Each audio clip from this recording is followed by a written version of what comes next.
Dictation start now. Sir, last one which the finance minister has indicated in his budget speech, and coming to the finance bill, I would like to make some preliminary remarks.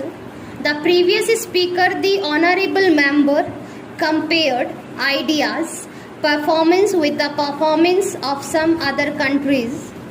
We are accustomed to it whenever members of the treasury benches speak. They compare India's performance with that of Pakistan, Ghana, Nigeria, and so on. I think it is most irrelevant.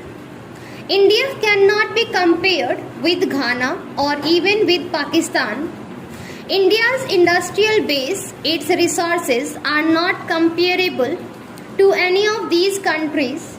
Even such comparison is done on a very convenient basis. Even if you are compare India with those countries, you will find, for example, the percentage of literacy in Ghana and in some of the African countries quite different. The literacy is much more there than in India, but no one from the treasury benches points it out. As regards per capita income in Ceylon, which is a much smaller country than India, is higher than in India. If you compare them in totality, not only in respect of inflation or some other aspects of economy. Anyway, if at all India is to be compared, India should be compared with China, but nobody is comparing India with China. China is referred to only in respect of productivity. Otherwise, nobody referred to the development in China. While discussing the finance bill, I would like to make a little reference to the original budget, because the finance bill is meant to give effect to the financial proposals contained in the budget for the year 1998 to 99.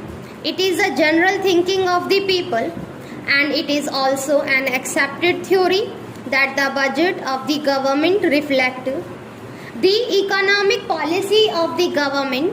It indicates the path in which the ruling party wants to lead the country so far as the economy is concerned, so far as the agricultural production is concerned.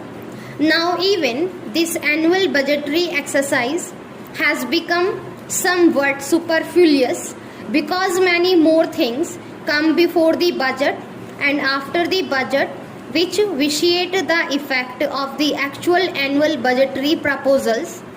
This year, before the budget was presented to Parliament, the government came out with proposals for hikes in the government, came out with proposals for hikes in administered prices, and it amounted to more than 3,000 crores of rupees.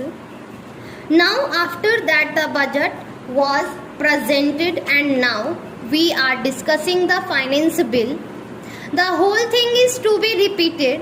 It is quite possible that after the parliament session is over, the government will again came out with proposals for hikes in administered prices for 2,000 crores. So the annual budgetary exercise for the last few years has become an exercise which does not reflect the reality, which does not reflect the actual economic policy of government.